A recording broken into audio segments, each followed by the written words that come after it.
Bismillahirrahmanirrahim.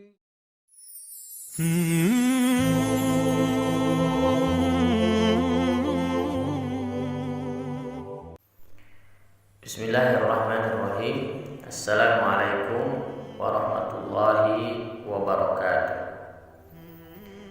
Segala puji dan syukur kita panjatkan pada Allah Subhanahu wa ta'ala.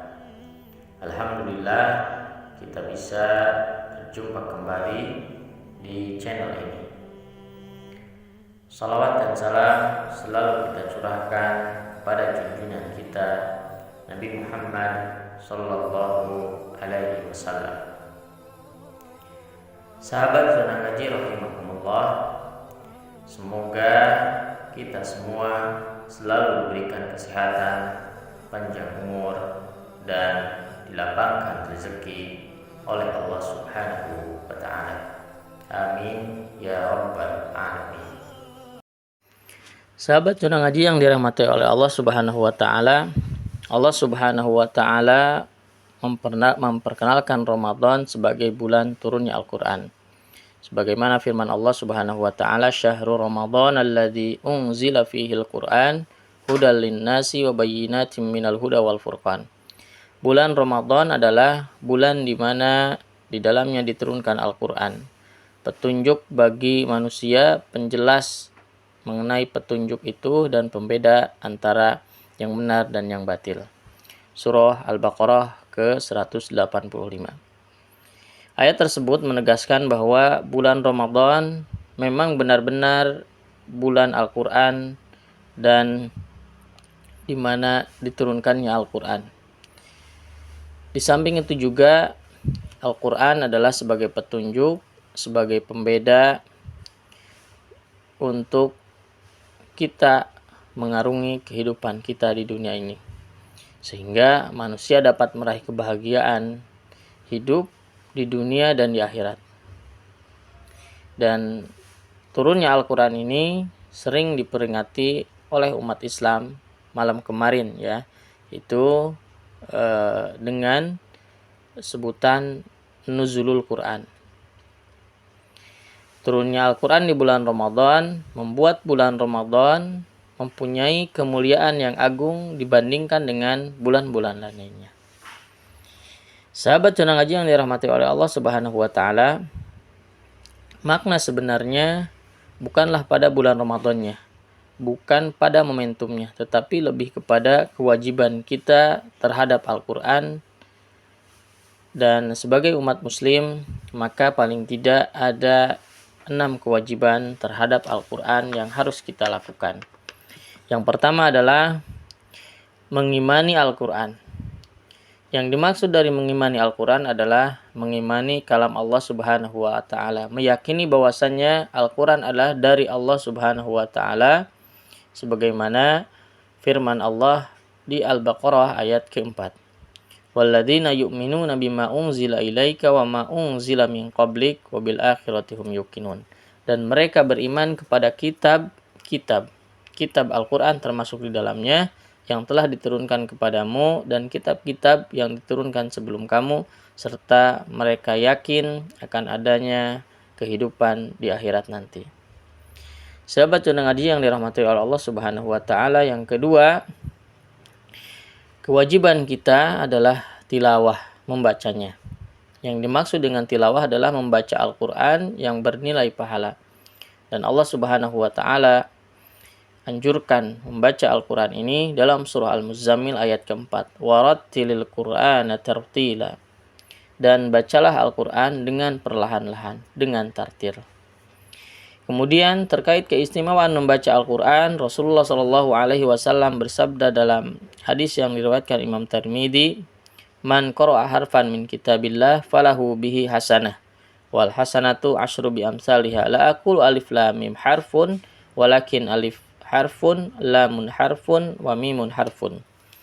Dari Ibnu Mas'ud bahwasanya Rasulullah SAW bersabda, siapa saja yang membaca satu huruf Al-Quran, maka baginya satu kebaikan, satu hasanah. Dan dari satu hasanah tersebut, dari satu kebaikan tersebut itu sama dengan dikali lipatkan 10 kali lipat. Kemudian Rasulullah menyebutkan, aku tidak mengatakan alif lam mim itu satu huruf, tetapi alif satu huruf, lam satu huruf, dan mim satu huruf. Sahabat Juna Ngaji yang dirahmati oleh Allah Subhanahu wa taala, bahkan saat Ramadan, Rasulullah Shallallahu alaihi wasallam setiap malam di bulan Ramadan senantiasa bertilawah karena dijumpai malaikat Jibril. Rasulullah bertadarus Al-Qur'an dengan malaikat Jibril. Tadarus yang dimaksud bukan sekedar membaca atau tilawah, tetapi ada proses interaksi antara Rasulullah dengan malaikat Jibril. Begitupun dengan para ulama terdahulu, para tabi'in juga memiliki kebiasaan dengan Al-Quran pada bulan Ramadan.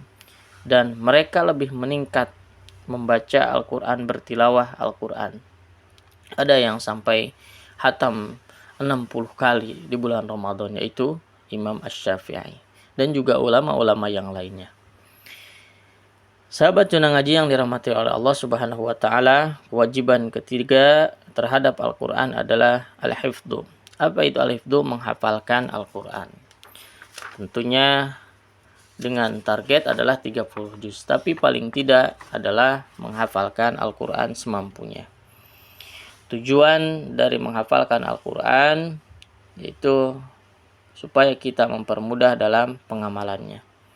Seperti pada bacaan sholat. Bagaimana kita akan ada bacaan surah lain setelah Al-Fatihah kalau kita tidak mempunyai bacaan Al-Quran yang kita hafal yang lainnya. Kemudian juga kalau kita menjadi seorang pendakwah, penceramah, yang mubalik, kalau kita tidak memiliki hafalan Al-Quran, ayat-ayat tertentu, bagaimana kita akan mampu untuk berdakwah. Dan jangan sampai kalah kita kepada orang-orang yang dianggap kita tidak sempurna. Para tunanetra, para tunarungu, mereka membaca Al-Quran dan juga menghafalkan Al-Quran. Rasulullah Shallallahu alaihi wasallam bersabda dalam hadisnya dari Ibnu Abbas yang diriwayatkan Imam At-Tirmidzi radhiyallahu anhuma, qala Rasulullah sallallahu alaihi wasallam, innal ladzi laisa fi jawfihi syai'un minal Qur'an kal baiti al-kharib. Dari Abdullah bin Abbas radhiyallahu anhuma bahwasanya Rasulullah sallallahu alaihi wasallam bersabda, sungguhnya orang yang tidak ada sedikit pun hafalan Al-Qur'an dalam hatinya adalah seperti rumah kosong. Sahabat Juna Ngaji yang dirahmati oleh Allah Subhanahu wa taala, kewajiban keempat terhadap Al-Quran adalah tadabbur, memahami makna-makna Al-Quran. Tadabbur berarti tidak hanya sekedar membaca, tapi lebih dari itu, merenungkan, memahami maksud apa yang bisa kita ambil dari Al-Quran dan sebagai petunjuk nantinya kita dalam mengarungi kehidupan kita. Dan setiap muslim ditekankan untuk memahami isi Al-Quran dengan baik, dengan benar, sehingga ia mudah mengamalkan dalam kehidupannya dan juga menjadi pedoman, menjadi roadmap kehidupan kita, ya, karena Al-Quran adalah hudan lil muttaqin, petunjuk, ya. Maka oleh karenanya kita harus senantiasa berusaha untuk memahami Al-Quran, mentadaburi Al-Quran. Dan kalau sebuah pertanyaan sulit memahami Al-Quran karena berbahasa Arab, maka juga kita harus belajar bahasa Arab untuk mempelajari bahasa Arab sehingga kita lebih dalam lagi untuk mentadaburi Al-Quran. Kemudian yang kelima, sahabat Juna Ngaji, kewajiban kita terhadap Al-Quran adalah al-amal. Apa itu? Mengamalkan. Artinya kita menjadikan Al-Quran itu sebagai petunjuk kita, ya, dalam kehidupan kita harus sesuai dengan Al-Quran, melaksanakan apa yang diperintahkan Allah dan meninggalkan apa yang dilarang Allah Subhanahu wa taala. Dzalikal kitabula raiba fi hudal lil muttaqin. Al-Quran itu tidak ada keraguan di dalamnya sebagai petunjuk bagi mereka orang-orang yang bertakwa. sebagai petunjuk, sebagai pedoman, maka Al-Quran wajib untuk diamalkan isinya, baik dalam kehidupan kita sendiri, keluarga, masyarakat, dan seluruh dalam kebangsaan kita, sehingga manusia dapat menjalani hidup ini dengan baik sesuai petunjuk Allah dalam setiap langkahnya, dan akan dibimbing oleh Allah Subhanahu wa Ta'ala dalam kehidupannya, sehingga ia akan mendapatkan ridho Allah Tabaraka wa Ta'ala. Yang terakhir, sahabat Cona Ngaji, kewajiban kita yang keenam adalah ad-da'wah, mengajarkan Al-Quran, mendakwahkan Al-Quran, menyampaikan, memberikan manfaat kepada orang lain terkait apa yang kita miliki dari Al-Quran. Kebaikan itu harus kita viralkan, harus kita sampaikan, sehingga kita akan mendapatkan pahala yang terus mengalir, pahala jariyah. Kebaikan yang diberikan kepada orang lain, insya Allah kita mendakwahkan, maka kita akan terus mendapatkan pahala yang mengalir meskipun kita meninggal. Sebagaimana dalam hadis Rasulullah SAW, khairukum man ta'allama al-Quran wa 'allamah. Sebaik-baik manusia di antara kalian adalah orang yang belajar Al-Quran, ya, kemudian mengajarkannya.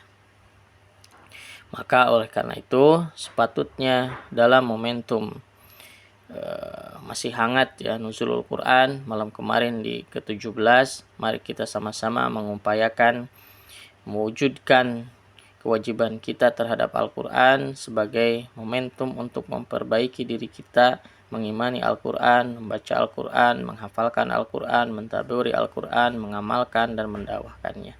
Semoga Allah Subhanahu wa Ta'ala senantiasa membimbing dan memberikan kekuatan kepada kita semuanya untuk senantiasa taat kepada Allah Subhanahu wa Ta'ala. Subhanakallahumma bihamdika, asyhadu an la ilaha illa anta, astaghfiruka wa atubu ilaik.